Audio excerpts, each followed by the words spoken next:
Ok, bon, excusez-moi.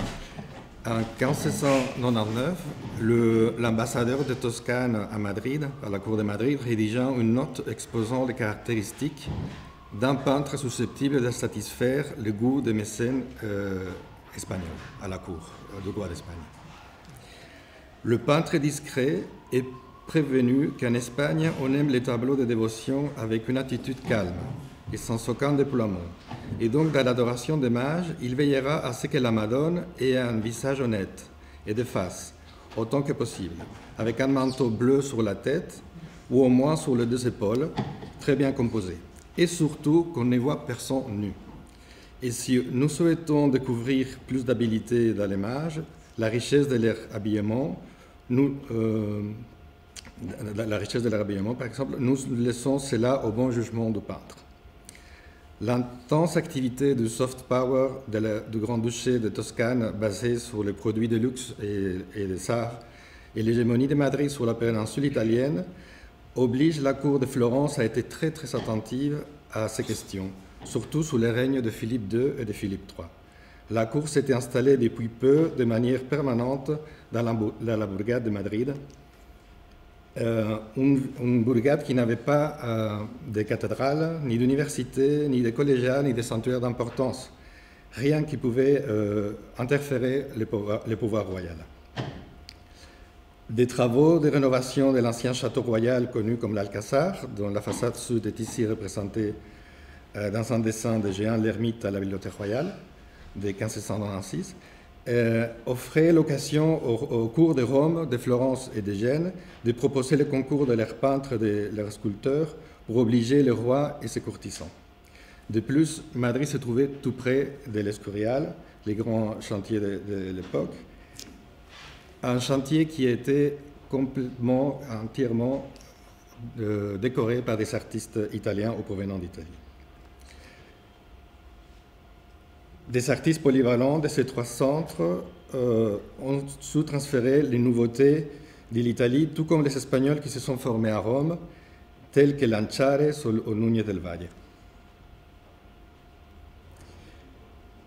Arrivé à Rome en 1711, Jacques Segers était l'un d'entre eux. Son voyage en Italie eut lieu après le mois de janvier, lorsqu'il est mentionné pour la dernière fois, avant 1620, dans les archives d'Anvers. Il est alors entré dans la Soliditeit van de Bejaarde Jongmans des Jésuites d'Anvers. Après un séjour de quelques années à Rome, Segers a réalisé un voyage à Madrid en 1617, voyage confirmé par plusieurs sources. Segers a effectué ce voyage dans la suite du cardinal espagnol Antonio Zapata, prélat qui résidait à Rome dès 1604. Le cardinal et sa suite sont arrivés à Madrid en décembre 1617 et ici sont restés jusqu'en 1620. À la suite du repérage du style ou des aspects du style de Segers, on verra ça tout à l'heure, dans un couvent en Espagne, j'ai entamé des recherches sur le voyage de l'artiste à Madrid, ainsi qu'autour de la rencontre à Rome entre le peintre et le cardinal. Les documents d'archives à Florence ont récemment permis de connaître de nouveaux détails sur les voyages du cardinal Zapata et de Gérard Segers en Espagne. On sait à présent qu'ils auraient fait un séjour de plusieurs mois à Gênes avant de pouvoir s'y embarquer pour la péninsule ibérique. Par ailleurs, ces mêmes documents conservés à Florence permettent de confirmer que le cardinal et sa suite avaient pour mission la translation des reliques du futur Saint François Borja, qui devait être accueilli dans la nouvelle maison professe des Jésuites à Madrid. Le cardinal avait été chargé de la translation par Muzio Vitelleschi, supérieur général des Jésuites, et par le duc de Lerma, fondateur de la nouvelle maison professe. Et étant donné le lien de Gérard Segers et la Compagnie de Jésus, nos recherches ont envisagé d'établir le rôle joué par les peintres dans cette mission de translation des reliques. Sa présence dans la suite du cardinal Zapata était-elle motivée par des contacts préalables avec le prélat espagnol, comme on a pensé jusqu'à présent, ou bien Segers a-t-il fait partie des personnalités désignées par la Compagnie pour intégrer la suite du cardinal, comme Andelvin l'a suggéré. D'une part, il est certain que Zapata a entretenu des liens avec le milieu artistique romain. En effet, d'autres artistes rencontrés à Rome l'ont accompagné à Madrid. La présence dans sa suite de Giovan Battista Crescenzi et de Bartolomeo Cavarozzi est attestée par des sources contemporaines. Par ailleurs, il est probable qu'il s'ait été accompagné aussi par le peintre milanais Giambattista Forno. D'autre part, compte tenu du lien de Segers avec la compagnie, les jésuites auraient pu lui demander d'intégrer la suite du cardinal espagnol, souhaitant que ce soit des personnes de confiance qui accompagnent les reliques du troisième général de l'ordre, reliques qui avaient été jusqu'alors soigneusement été conservées à l'église du Jésus à Rome. L'autoportrait de Gérard Serres, gravé par Peter de Jode l'Ancien et publié par Johannes Meissen en 1649, est la source principale, la première source du voyage de Segers à Madrid. Meissen était un peintre, éditeur et graveur qui sans doute connaissait personnellement Segers. Il avait en effet réalisé jusqu'à 8 gravures de ses œuvres. L'autoportrait de dimensions identiques à la gravure est conservé dans une collection privée à Bruxelles et il fut publié par Andelvin en 2005, dans le cadre de sa thèse de doctorat consacrée à l'artiste. L'ouvrage de Cornelis de Bie et Hulden Cabinet, publié en 1661, mentionne également le séjour de Segers à la cour de Madrid. Cependant, pour le moment, les sources espagnoles contemporaines restent muettes sur ce séjour en Espagne. Seulement les manuscrits de Lázaro Díaz del Valle, chroniqueur royal et chanteur membre de la chapelle du palais, manuscrits semblant des vies de peintres vivants, mentionnent le séjour de Segers à Madrid, dont il se limite à traduire en fait littéralement le texte de la gravure de Peter de Jode.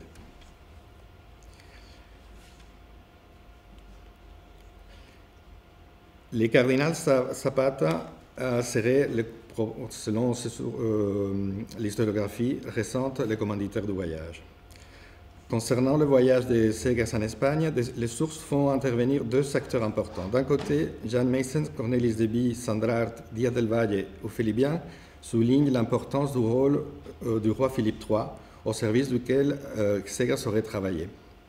D'autres biographes plus tardifs font intervenir le cardinal espagnol, qui cependant n'est pas mentionné par les autres. Antonio Zapata, alors archevêque de Burgos, est fait cardinal par Clément VIII le 7 septembre 1603 à pétition de Philippe III, sous les titres de San Mathieu in Merulana.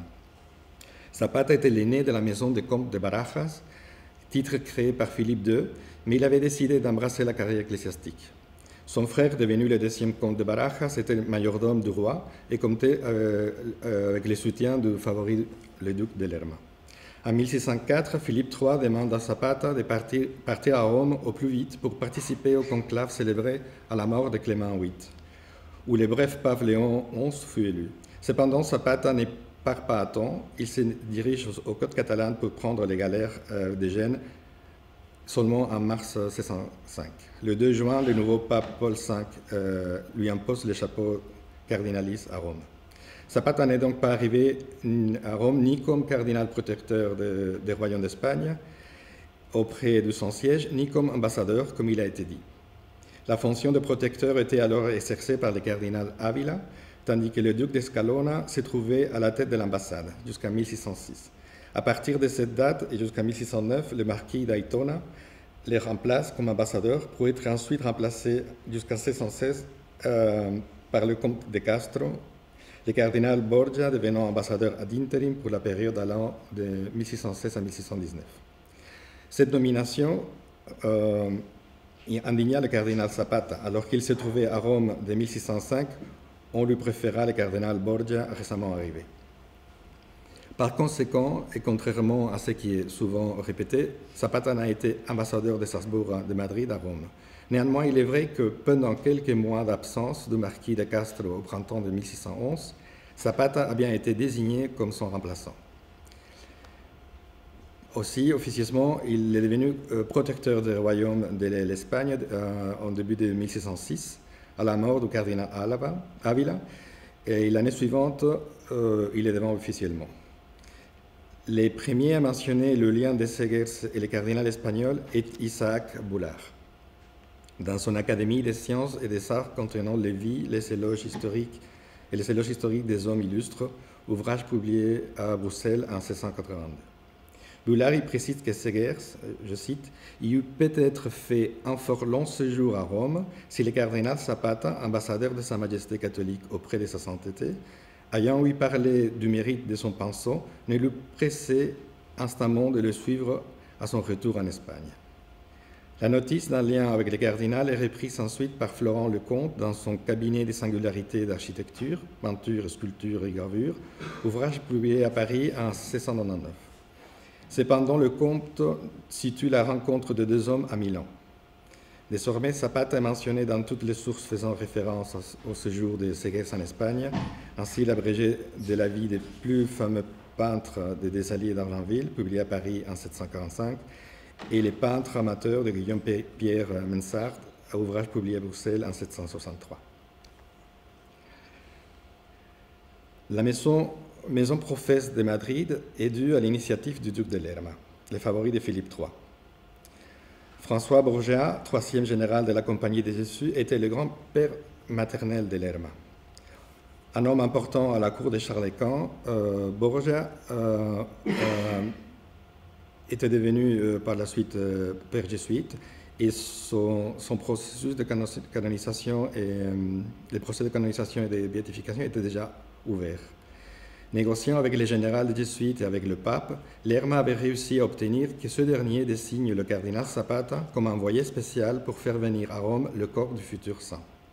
L'intention du duc était de donner à la cour de Habsbourg de Madrid une sépulture digne pour son aïeul et jeter ainsi les bases d'un grand sanctuaire à la gloire de son lignage.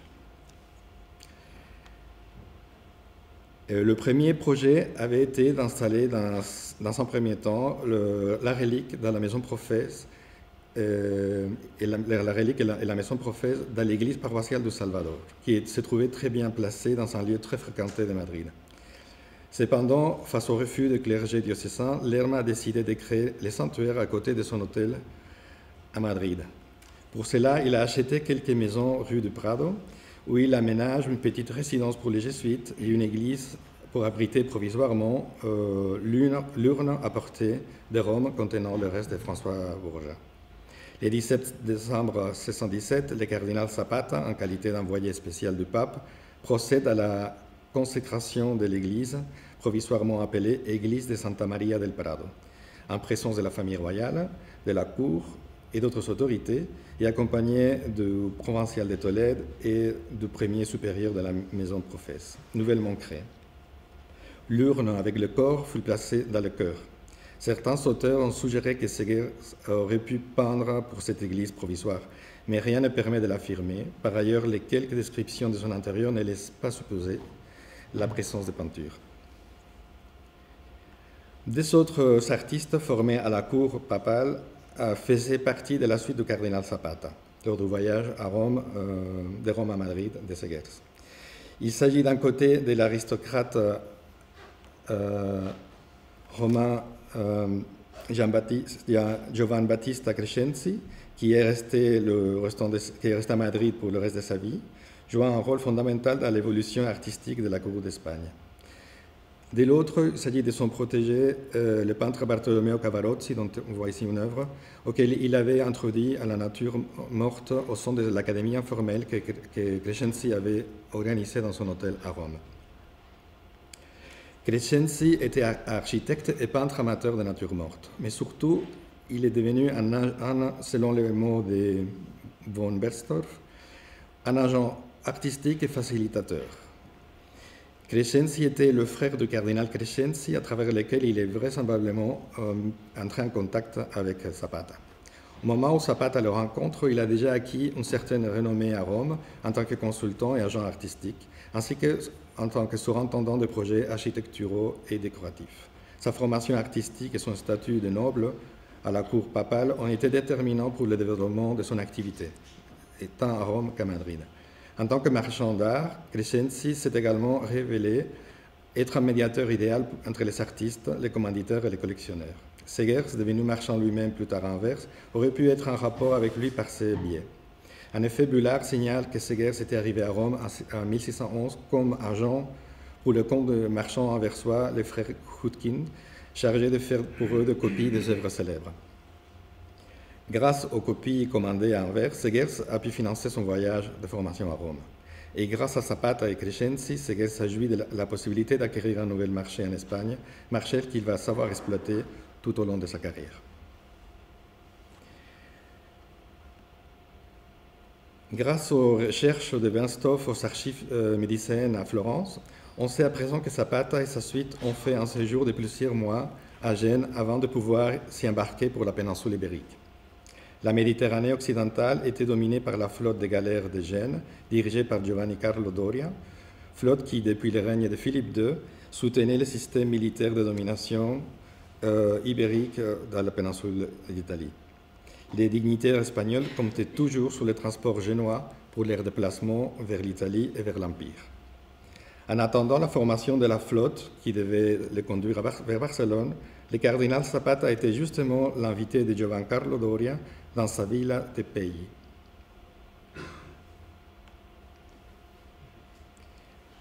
Dans l'intérieur de cette villa, le cardinal et sa suite pouvaient admirer des décors qui pouvaient leur être familiers.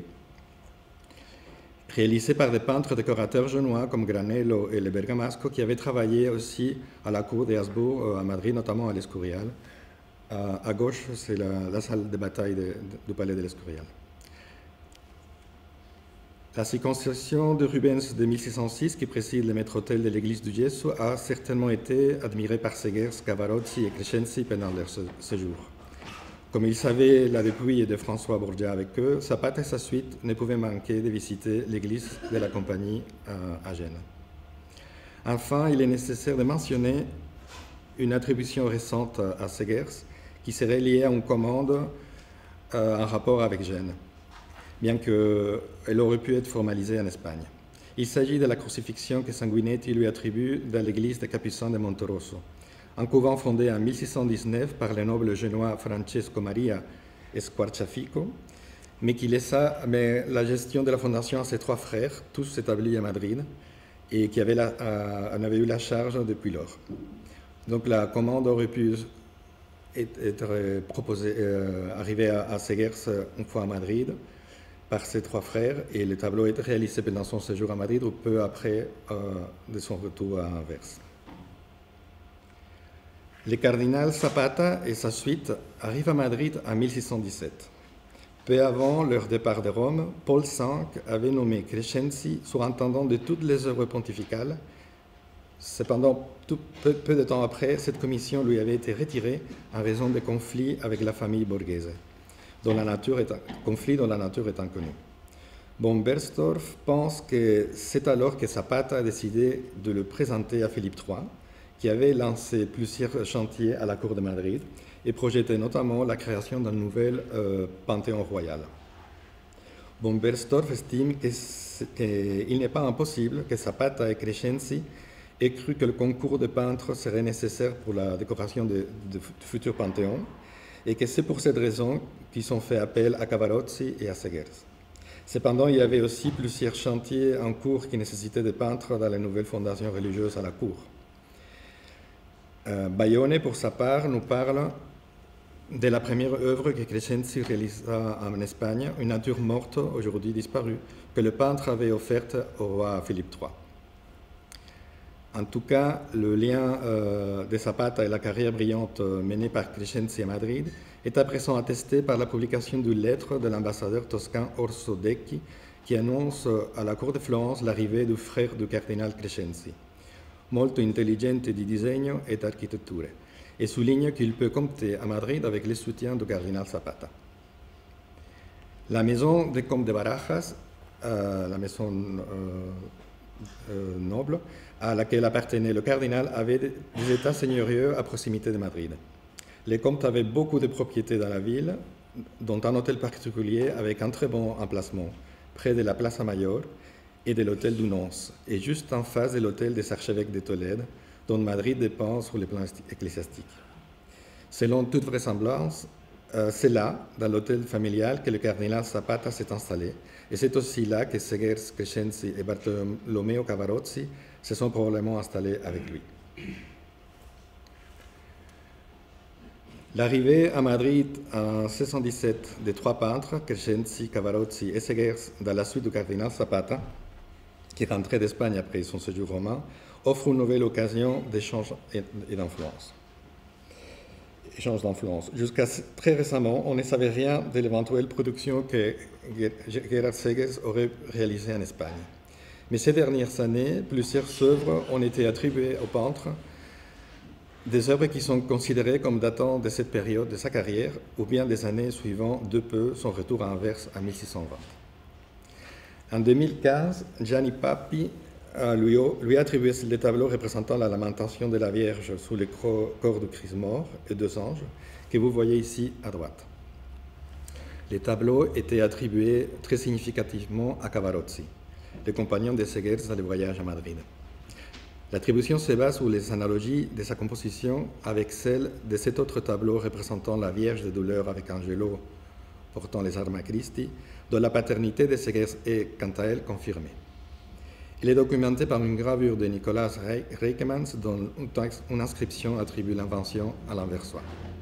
Curieusement et de manière significative, jusqu'à ce que le lien avec la gravure soit établi, ce tableau avait été également attribué à Cavarozzi.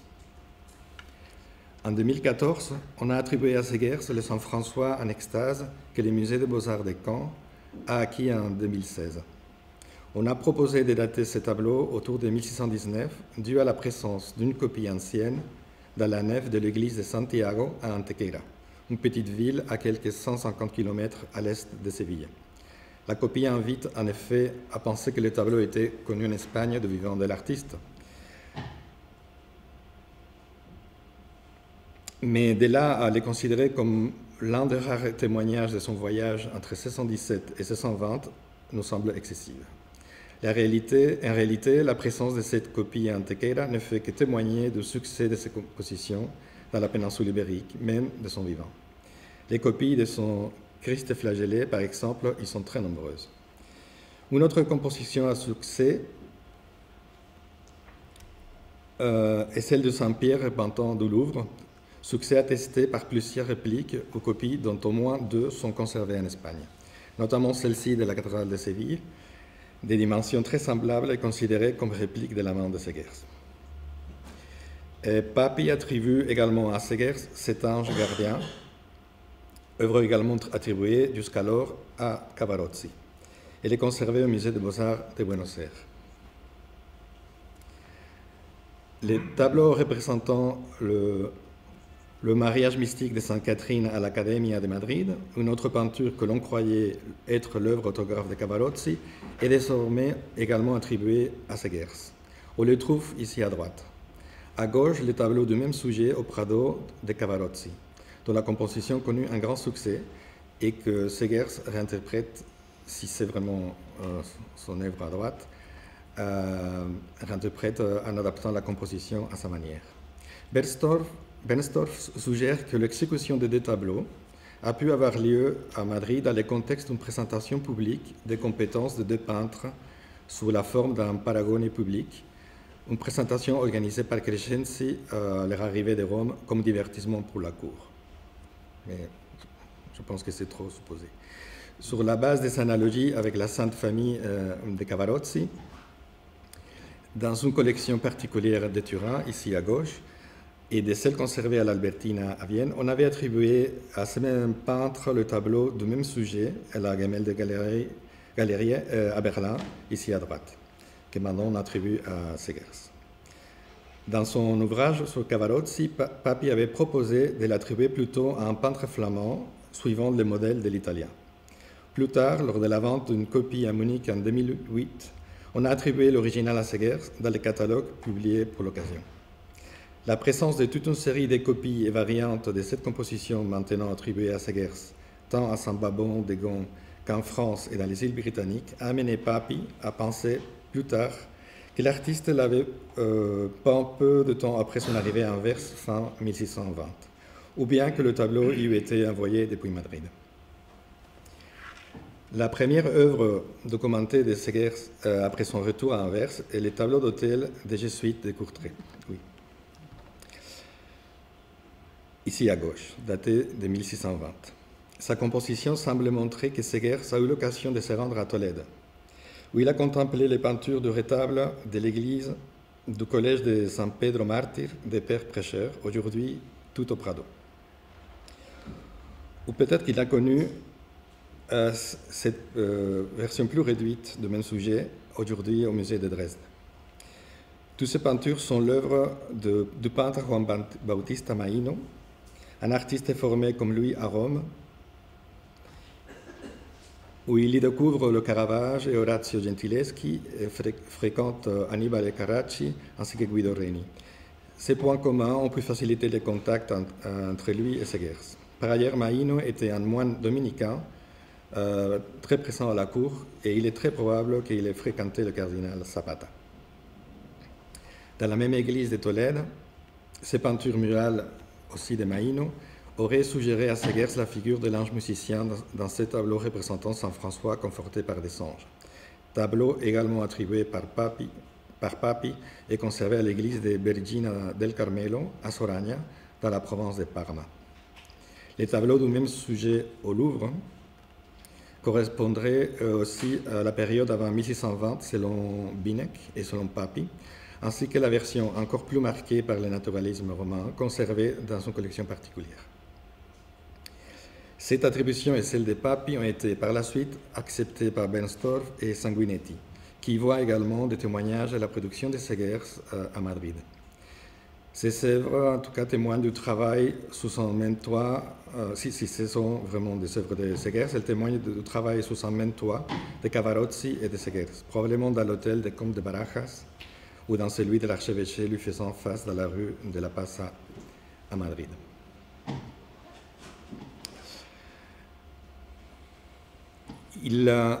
Parmi tous les chantiers initiés par le roi Philippe III à Madrid, on retrouve notamment toute une série dans lesquelles Segers aurait pu éventuellement participer pendant son séjour à Madrid, notamment la redécoration de l'Alcazar et toute une série de fondations ecclésiastiques autour, comme le couvent de Saint-Gilles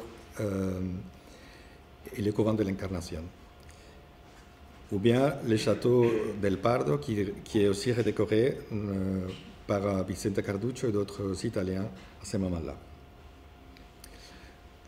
Plus probablement, nous pensons que Segers aurait pu travailler dans la fondation du monastère royal de l'Incarnation, un nouveau monastère créé par Philippe III et Marguerite d'Autriche, tout près du palais, avec toute une aile qui connectait les deux bâtiments, de façon à fréquenter le monastère et s'y installer même dans son appartement. Pour cette nouvelle fondation, Marguerite d'Autriche et Philippe III avaient fait appel à tous les principaux artistes du moment, notamment pour l'église à Vicente Carduccio, dont on voit ici les peintures de maître-autel et des autels collatéraux, et à Juan van der Hamen pour une des chapelles, où il réinterprète ici la nuit mystique de Jan van Eyck, dont la copie s'est trouvée au maître-autel de la chapelle de l'Alcazar. Dans le même monastère, il y a dans les cloîtres une série de 22 tableaux présentant la vie du Christ et la vie de la Vierge.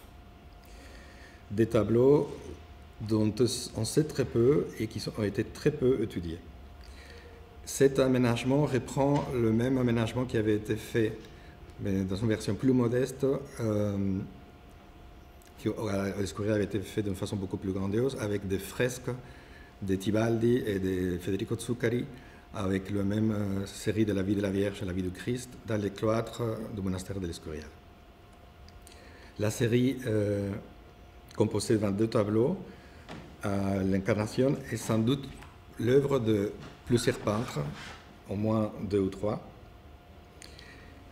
des peintres qui connaissent le contexte romain, comme on laisse voir plusieurs exemples, comme ici, je suis parmi les docteurs, qui reprend la composition de Franz Frankel l'Ancien à la cathédrale d'Anvers, mais avec une référence à les soupers d'Emmaüs du Caravage, dans la figure de l'homme assis au premier plan à gauche. Et de manière très significative, William Jordan a proposé de mettre en lien cet ensemble de peintures avec Giovanni Battista Crescenzi à cause des encadrements qui sont en lien avec d'autres projets supervisés par les Romains pour le compte de Philippe IV des années plus tard. La seule référence sur cet ensemble est dans la vie, un livre présentant la vie de la sœur Augustine qui a fondé le couvent en 1611. Un ouvrage publié à Madrid en 1645.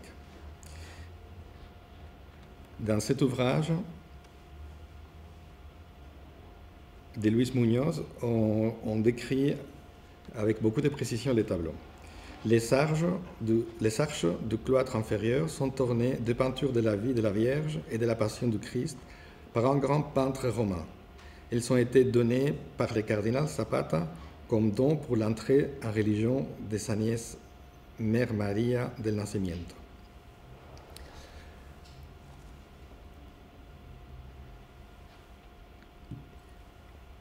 Cependant, cette source, celle dont on dispose, est assez tardive par rapport à l'exécution des tableaux. C'est une source de 1645, est problématique parce qu'aujourd'hui on sait que la nièce de Zapata, Maria Zapata, la fille de son frère le comte, était entrée dans le couvent le 29 octobre 1624. Donc, après le départ du cardinal, donc il était absent. Donc, il se pourrait que les tableaux aient été exécutés en Italie et envoyés par lui, ou bien qu'ils ont été exécutés à Madrid pendant son séjour et qu'il c'est un lien avec le peintre qu'il a fait venir de Rome, notamment Segers. Et en effet, même si les styles des différents artistes qu'on peut déceler dans l'ensemble se mélangent pour harmoniser l'ensemble, certains des tableaux permettent d'apprécier certains éléments du style de Segers. On peut par exemple comparer le tableau représentant la résurrection avec le tableau de Courtrai, aujourd'hui au Louvre. Ici, on peut aussi comparer avec le tableau de Maino qu'on voyait précédemment et avec la résurrection que Federico Zuccari a peint pour le maître-autel de la basilique de Escorial. Un autre tableau qui présente quelques éléments, mais pas tout à fait clairement de style de Segers, serait le Noli Me Tangere, qui permet d'établir des liens avec ces tableaux dans l'église Saint-Jacob à Anvers et cet autre du musée des Beaux-Arts d'Anvers aussi. Il présente aussi des liens avec cette composition qui aurait été faite un peu plus tard par Pedro Núñez del Valle, un peintre espagnol qui a été à Rome en même temps que Segers, mais qui est rentré plus tard en Espagne, autour de 1623. La crucifixion de la série de cloîtres est à mettre aussi en rapport avec le tableau qu'on lui attribue, que Sanguinetti lui a attribué chez les Capucins de Monterosso, en Italie. Et d'une façon moins nette, on pourrait aussi établir quelques liens entre les tableaux de Berlin, non, de l'Académie, pardon, et à Madrid, et l'adoration des mages dans l'ensemble du cloître. Le chemin de Calvaire présente des éléments aussi d'approximation avec la lamentation du Christ de la collection privée que Papi lui attribue sur base de la gravure de Reikemans. Et l'Annonciation pourrait aussi avoir des liens avec ces cuivres de Segers en collection particulière.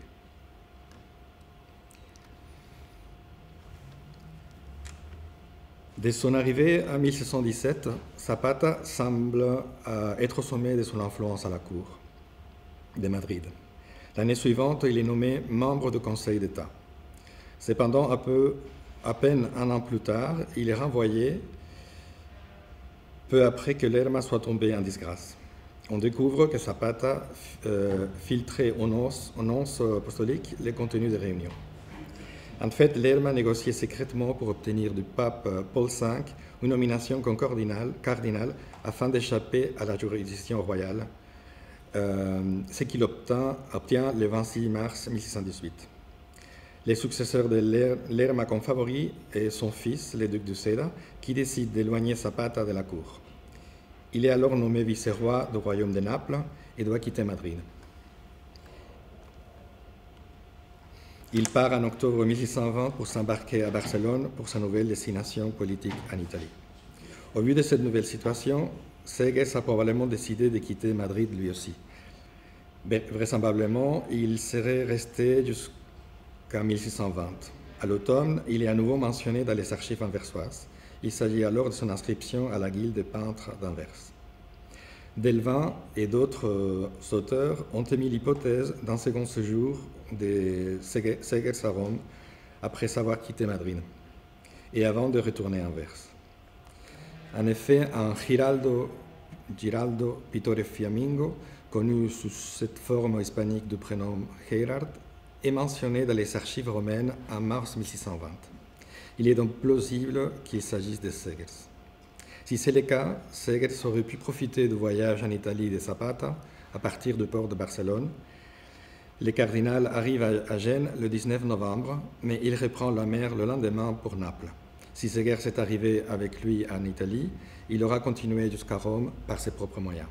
En tout cas, c'est ce que Sanguinetti a signalé comme hypothèse pour le parcours probable de retour de Cavarozzi en Italie. Récemment, des spéculations étaient faites au sujet d'un éventuel voyage de Séguers vers Séville, arguant que cette route raccourcirait les voyages vers Anvers, et soutenue par la présence d'œuvres de Séguers dans la région. Cependant, la présence des tableaux de Séguers à Séville et son aire d'influence peut facilement s'expliquer par l'intense commerce anversois pratiqué par les représentants de maisons anversoises telles que celle de Matthijs Musson ou la maison Forgont, ainsi que par la propre activité de marchand de l'artiste. On sait que 14 tableaux de Séguers sont arrivés à Séville en juin 1642, envoyés par les marchands anversois pour les marchands anversois Chrysostome van Immersel, et que l'année suivante, sa femme Maria de Formentro en commandait d'autres. Les liens de Séguers avec la péninsule ibérique se sont donc maintenus tout au long de la vie du peintre. Des découvertes futures continueront à les confirmer. On ne saurait pas s'en douter. Merci.